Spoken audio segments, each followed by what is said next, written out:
Hello, everybody, and welcome to my presentation. My name is Koglin. I'm a senior lecturer at Lund University in Sweden, and I will talk about traffic safety in an urban context, power relations between cyclists and cars.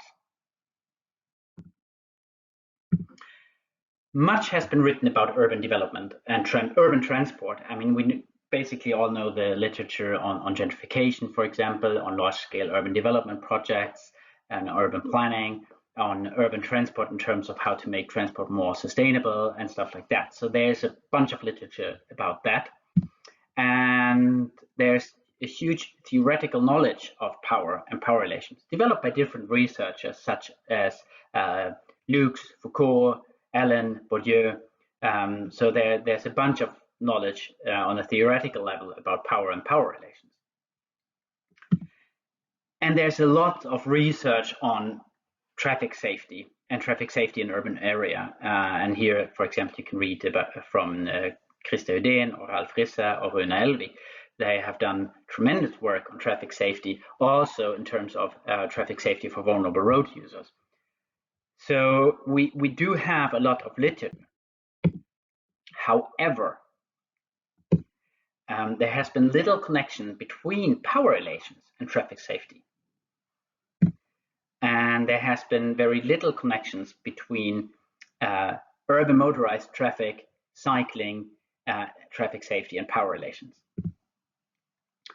And there has been basically no connection between theoretical knowledge of power and traffic safety. Thus, the aim of this paper is to develop an analytical tool in order to analyze power relations between cycling and motorized traffic with a focus on traffic safety. And in order to do that, I pose three questions here. How does power work, and how does that affect relations between road users? How can theories about power be applied in analyzing power relations between motorized traffic and cycling? And what implication does that have for traffic safety in an urban context? So if we start with theories on power, I would like to introduce Stephen Lux here. He wrote a book called Power: A Radical View, where he basically said that power works in 3 dimensions, and I would like to make it a bit easier and boil that down to 2 dimensions. And that is power that can be easily observed, that is political decisions, for example, planning decisions, everyday traffic situations that you can observe, and you can read about, at least in Sweden. I know that it's not necessarily everywhere so, but you can demand, I want all the political decisions and I want all the planning decisions and stuff like that. And you can read about it, and then of course you can see the decisions when they have been implemented. But then there are power relations that cannot easily be observed, like social structures, like status, social situations, economic structures, lobby, commercials, stuff like that. Cultural structures, cycling cultures or car cultures and stuff like that. That is much harder to observe. I mean, of course, you go to the United States and you see cars everywhere and there's lots of car infrastructure, but does that mean that there is a car culture?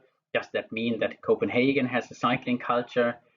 So it depends, and it's not easy necessarily to observe all that. And of course, the economic structures are even harder to observe. I mean, commercials. I mean, today we don't watch so many commercials on television anymore because we all stream. But I mean, there are no commercials for cycling, for example, on television, or has never been, basically. But of course, there's a lot of commercial, and there's a lot of image connected to the car. So that's something, but that is not easy to observe, especially not the outcome of that. And then we have Allen's geography of power in connection to urban planning and urban design. He talks about ambient power, that we kind of build and plan and design urban spaces that do not necessarily make you feel welcome, depending on who is welcome in this space.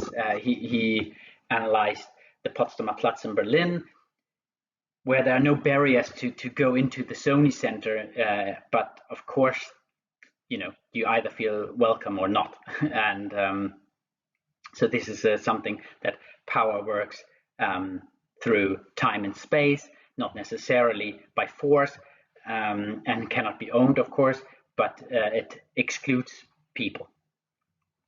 And this is, of course, also connected then to Bourdieu's symbolic power and social structures that affect power relations in space. And of course, also to a certain extent to Foucault's power knowledge, where we all know that power is also exercised through knowledge. And if you have the knowledge, you have more power than others. And if you know, for example, I'm sitting in the car, I'm very strong in my car because my car is much stronger, of course, as a cyclist. You might feel the power, and you have the knowledge. And the cyclist, of course, has the knowledge as well that the car is much stronger. So the cyclist will yield for the car, for example. So there's always something connected to knowledge as well. But I also want to talk about Zygmunt Bauman and his urban space wars, because I think this has a very clear connection to traffic safety, urban space, and mobility. Bauman says that social space comes from social relations and not from objective measurable space and facts. But by forcing space into these measurable facts, there will be conflicts. And those conflicts, he says, are space wars, and they are most visible in an urban context because we have limited space in urban spaces or in cities.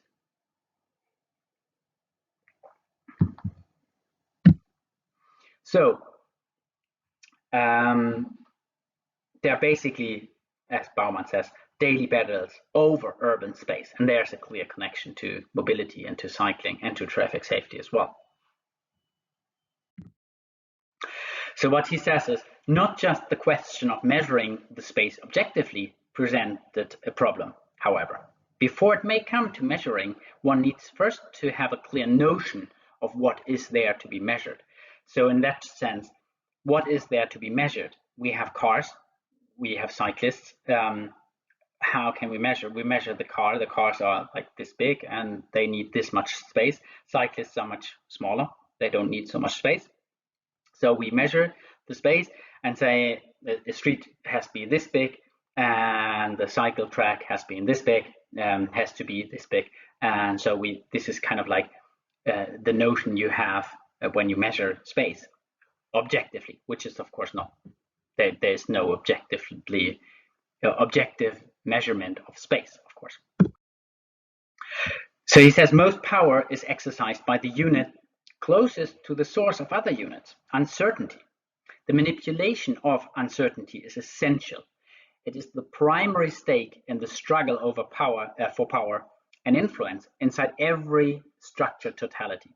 First and foremost, in its radical form of modern bureaucratic organizations. So we have these modern bureaucratic organizations, often planning organizations, planning the city in a certain way to limit or erase uncertainty, traffic accidents, for example. So we plan congestion, we plan for that, and we build and we measure, and there's a congestion on this highway, so we make it broader.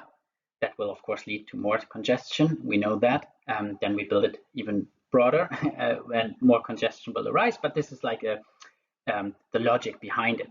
And also traffic safety. In Sweden, we had a regulation or a planning guideline from the 60s saying, what is the problem? The problem is cars running over cyclists. So we build an infrastructure where the different modes never have to interact, which of course means that we only plan for cars, and cyclists, this is recreation. We put them aside. They can bike in the park. And this is kind of like the radical form of eliminating uncertainty when it comes to traffic safety. And it actually did in Sweden.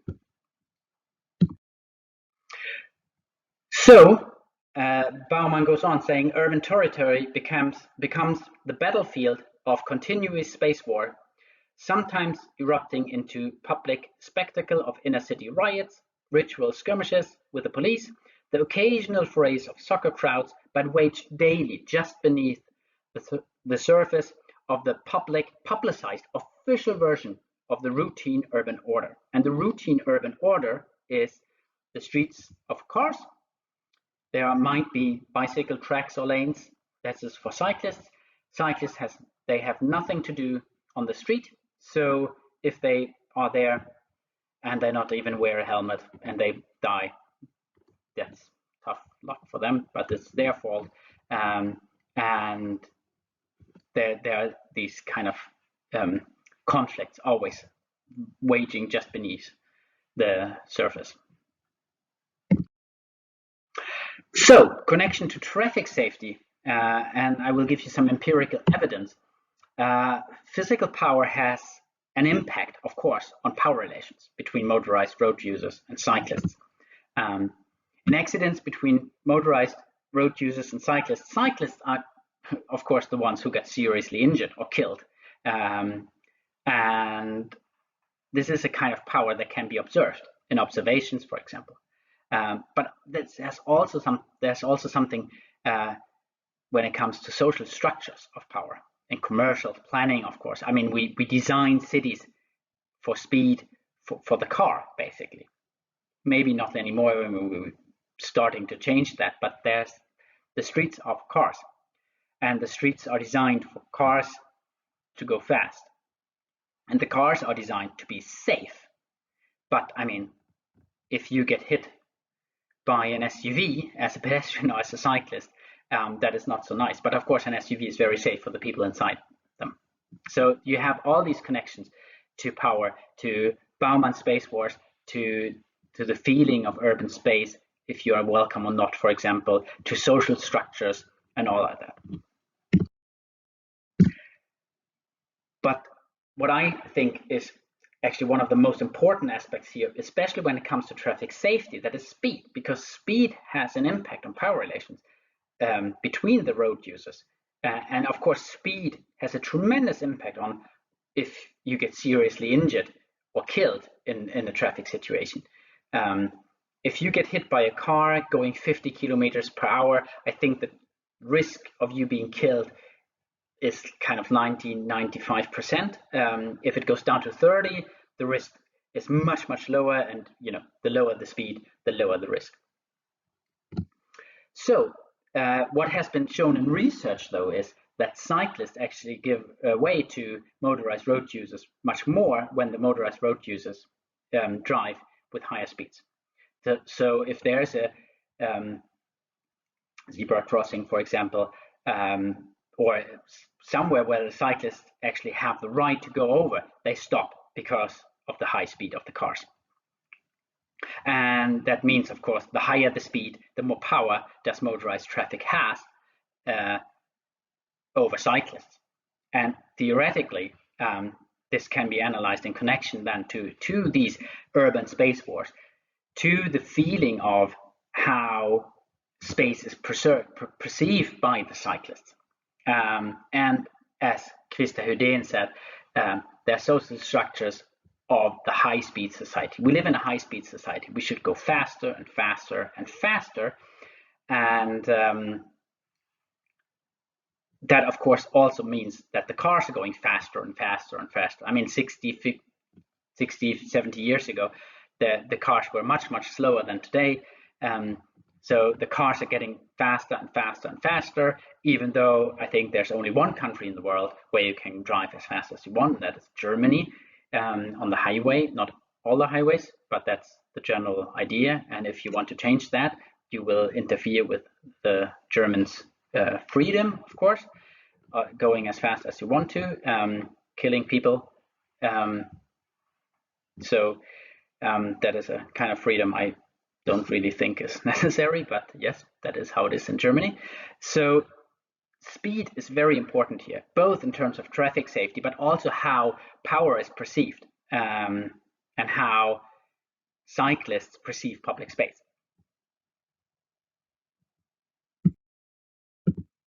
So planning and urban design affects then these power relations. We have infrastructure planning, and this is very important to balance the power between motorized traffic and cyclists. And infrastructure has often meant more speed which is bad for traffic safety. We plan roads more straight, broader roads, which of course lead to higher speeds. And this is of course also connected to the social structures of society and power, that the car is freedom, so the car has to go fast, and the car should not be in congestion, should not be distracted by cyclists on the road. And that of course means that design and planning has an impact over these public spaces and over the power within these public spaces. Because if we plan cities like that, which we have done, the power lies with the car, and will have traffic safety issues, and we will marginalize cycling.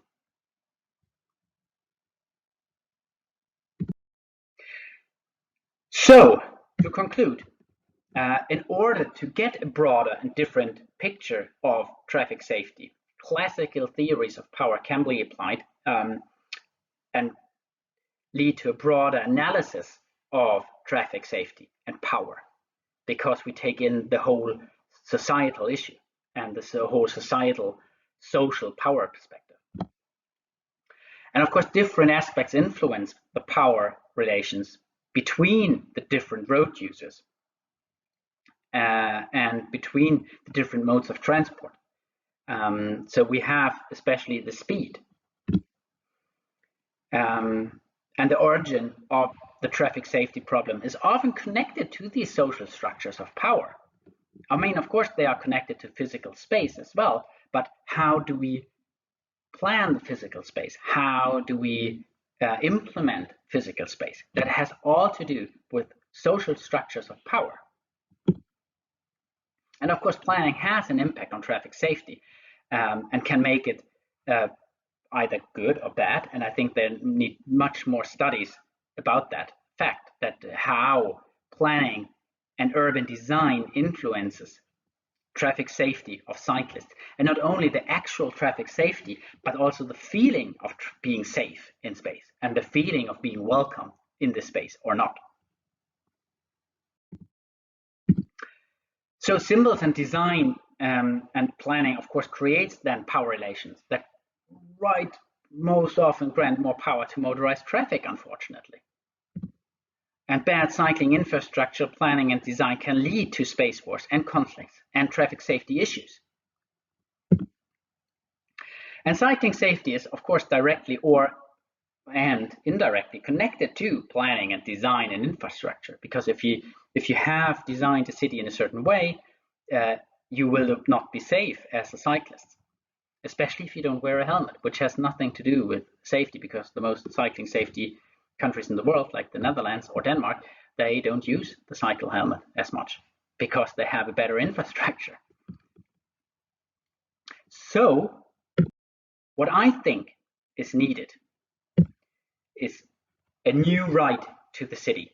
And I want to finish my talk here in Lefebvre's word, what that right is. The right to the city is like a cry and a demand. The right to the city cannot be conceived of as a simple visiting right or as a return to traditional cities. It can only be formulated as a transformed and renewed right to urban life. And I think this is what is very much needed in order to create more sustainable and better cities and better conditions for cycling. Thank you very much.